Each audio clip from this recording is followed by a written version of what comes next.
All right, so today we want to talk about what's in our textbook, okay? And the history that you guys recorded. And we want to start on 210, 211. And let's start with that big old box that's in, I don't know what color that is. Burgundy, maroon, burgundy. The world should never be so complicated that we have a color called burgundy, right? Anyway, just some of the interesting things. The average lifespan was 40. Glad I didn't live then. I'd be dead already. Most people died, a lot of people died of tuberculosis. Everybody knew someone that died of tuberculosis. It was a terrible disease. It was like airborne lung cancer. Somebody coughed, you got it, and then you had anywhere from 3 months to 3 years to live or something like that. There are lots of famous people that got tuberculosis. And so, for every famous person that died of tuberculosis, you can bet a whole bunch of schlubs of the world died of it too, right? In fact, one of the last most famous people that died of it was George Orwell in 1949. So it was going to kill people for another 100 years before America came up with the vaccine for it. Vaccines are kind of popular these days, aren't they? Right? Always hearing about them. United States, back in the good old days when there was only 17 million people, a little more elbow room. Right, today we have what? 360. Not 360 yet, maybe in a couple weeks. 350. It's like 320, 325, yeah. Yeah, it'll be a couple years before we hit that, but there's no reason that it's not going to continue to grow. And most of that growth over the years has been through immigration, right? It's always been a big thing.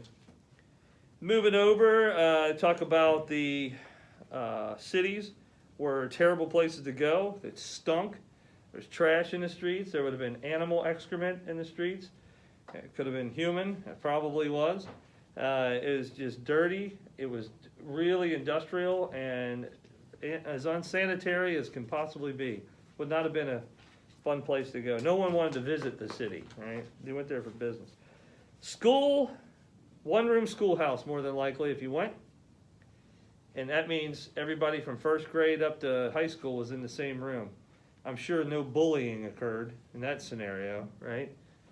Of course, is it really bullying when you're an 8th grader and you're picking on a 1st grader? That's more fun, isn't it? No, I was kidding. And then, of course, what was the stress? They even say down in there the 3 R's, reading, writing, and arithmetic. Your level of education was pretty low. Right? They just wanted you to be able to read a newspaper and try to make a semi-informed decision about voting. Heck, at your guys' age, right now, you're probably more educated than 99% of all the humans that have ever lived on the earth. Okay? I'm sure some egghead at the university could figure out my numbers if that's right or not, but that's just a guesstimate. Right?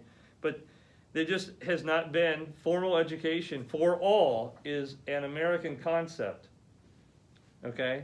And again, it's developed over the years from just getting the 3 R's down pat to all the way up to now. You have to be here until you are 18 or graduate. I love the fact that most people's heroes were military heroes or politicians. That's obviously very different. There's not a lot of people that walk around talking about their military heroes or political heroes, even though there are plenty of great of both, but it's just not the common hero today. And then baseball was started. Does anybody know Cincinnati's connectedness to baseball? What is our claim to fame? First team. Not the first team. The first professional. The first professionally paid team, right? I think that's where you were going anyway, right? Yeah.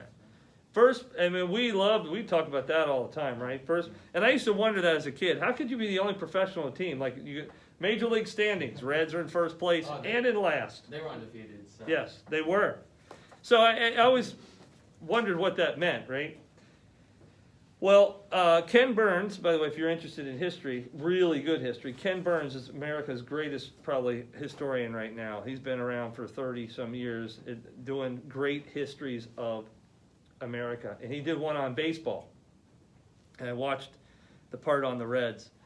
He does it's this amazing thing with old photos where he takes an old photo and then he zooms in on it and zooms across. The whole time he's zooming around on the old photo, he's telling you stories. And the stories are riveting. You can't just gotta listen. Well, it turns out baseball starts in New York. And I think it was the New York Metropolitan League of Professional Baseball Athletes, some huge name, right? One of the criteria to play baseball was to vow that you would never, ever, ever take money to play the game, right? That was sort of it's almost like a Boy Scout code of honor, right? I'll never get paid to play baseball. And then they went out and played. And Cincinnati cheated, right? So there we talk about, we had the first professional team. We were ringers, right? They hired the best, I think it was the best baseball player. I swore that I would remember his name, and it was a catchy name, and I forgot it. They paid him and they said, look, we got some money, get some other guys. We'll pay all of you, and we'll travel the country and play. And yes, they were undefeated. For 2 years, they pounded everybody. Why wouldn't you, right? It's like having a senior college football team going around playing high school teams, right? I mean, they're going to... But the interesting part of the story is, in typical Cincinnati, an even better story today, after we drafted the best quarterback and then let him have his leg ripped off yesterday. God love him. Okay. They went to New York to play, and they got themselves tangled up in a tie at the end of 7. There's only 7 innings back then.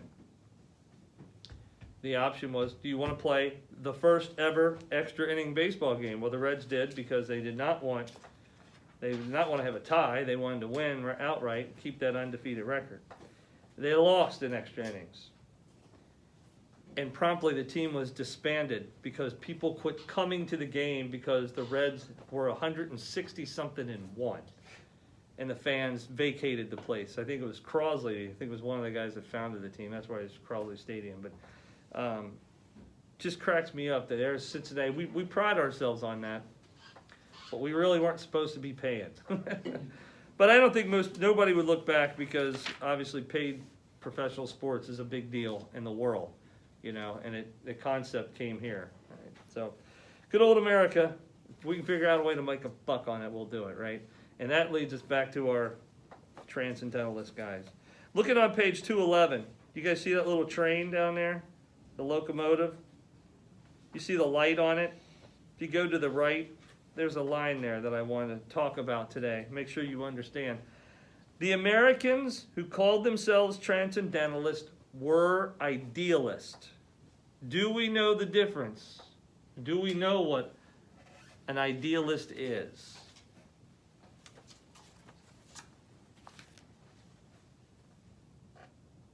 Does anybody know what the opposite of idealism is? Might be easier to define it that way. No takers, huh? It's realism. Anybody ever heard of that? Everybody knows what a realist is, right? The opposite's an idealist. Is our country founded on realism or idealism? Idealism. Okay? Because ideally, think of our preamble. We the people, in order to form a more perfect union, establish justice, provide for the common defense, and all that other stuff that government teachers get all teary-eyed over and excited, right? That's pure idealism. And then you got these rules, right? Freedom of religion, freedom of speech, everybody votes. Well, not everybody, but right? Everybody votes, right? That was, again, all the idealism that founded the country. A country on realism would have been much different, right? So it would have been, here's our country, and these are the only people that get any privileges. Sorry, it's just the way it is, right? But that's not it. It was founded on idealism, okay? And so we should always remember that when we are in this class, when we're in AP history, we're in AP government, it's all about idealism and to strive towards that idealism. And of course, unfortunately, we must constantly combat the realism of the world sometimes. We must try to change people's perspectives.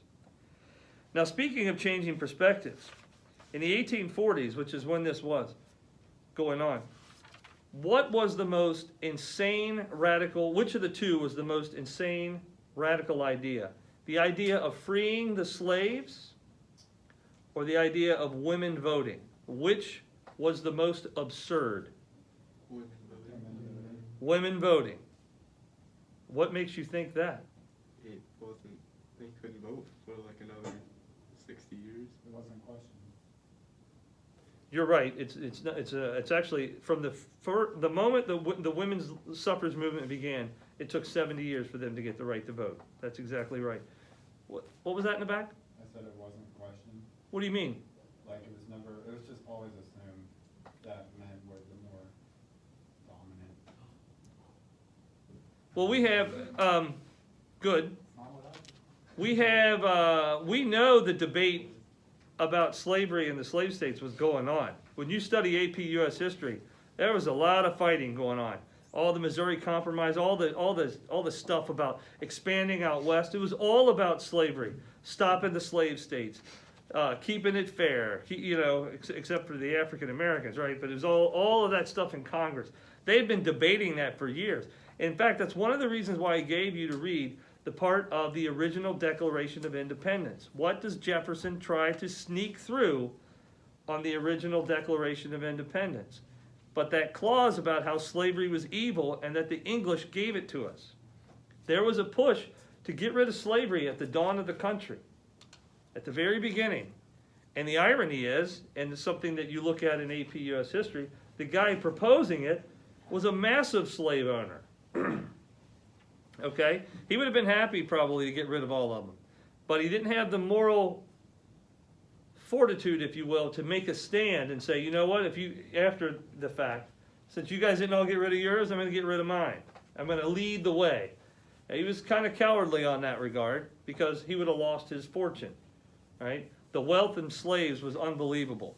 I didn't realize how much till a trip to a Kentucky park. They said the park was donated after the guy died, okay? And the land was, 300 acres, and it had 20 slaves. And the thing was sold for like $20,000. But $15,000 of it was the slaves. The other $5,000 was the mansion and all of the land. It's something astronomical like that. And that was the reality then. But the idea that women could vote, that women would even speak, was patently absurd in this time period. Because there's really, other than a few places on earth that had matriarchal societies, almost all societies on this planet have been patriarchal, meaning the men are in charge, the men are dominant, all that stuff. And of course,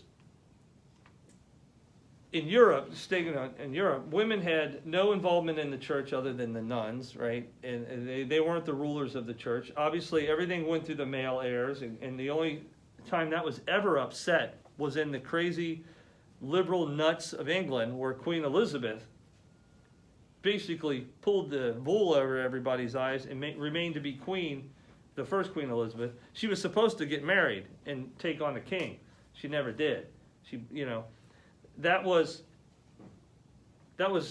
breaking with all the rules and stuff. The English were always pushing the envelope. Where do you think we learned it, right? Think about it. They rejected the church. They rejected the notion that it had to be a king. It could be a queen, right? And then, of course, their most disgruntled citizens come over here and found this place, right? That makes total sense now, right? So women all of a sudden standing up like Elizabeth Cady Stanton, Susan B. Anthony, working with guys like Frederick Douglass and Sojourner Truth. These are people that we're going to read after break, before Christmas break. They are breaking all the norms. And these transcendentalists are right there. They're supportive of them. They're believing about individuality. If you look on 212, we'll finish with this before we go. On that little box in the upper left-hand corner. These guys, this radical ideology. I just want to share these two things and then we'll call it a day here. The first one, everything in the world, including human beings, is a reflection of the divine soul. Divine soul's code for God, right? Everything that you want to see in the world you can see it in the individual. In the individual, and he talks about this, the second one, if you want to get with God in the world, Thoreau, Emerson, the other transcendentalists, just tell you, go out in the woods, right? Sit in the woods and watch the leaves fall. watch a buck run through the woods, see a squirrel climb up a tree. There's God, right? He created that as the sun's setting behind, right? You got to remember, for 1,000 years, your only contact with God had to be in a church. That's just the way they believed back then. These guys are breaking with that. They're saying, phooey, we can get into contact with there. And if you go back just one generation, you have the Puritans, or a couple of generations, a century. You have the Puritans who believe that we're all going to hell and going to burn in eternity. And, you know, there's little, if you're not vigilant every minute of the day, you're going there, right? These guys have just a radical viewpoint. It's a radical switch. And the last thing is they say, and this is that fourth one, self-reliance and individualism must outweigh external authority. That's more important than anything. Your individuality, your reliance on yourself, it's got to be the most important thing in your life, not external authority, not what society's telling you to do, not conformity. Now, I know you've been brought up that way. You've been told your whole life to be yourself, right? Just don't hurt other people, but be yourself. Have your own interest. We don't grow up in a society where we tell you, you must conform. You know, you must do this because your father, your grandfather, your great-grandfather, stretch it back centuries, did this, so therefore you have to do it. Now, you're told you're an American, and it's all about individuality and the pursuit of life, liberty, and happiness. Emerson, Thoreau, and the other transcendentalists just magnify all of that, and that's what we'll see in the readings from here on out, okay? All right, let's get ready to get out of here.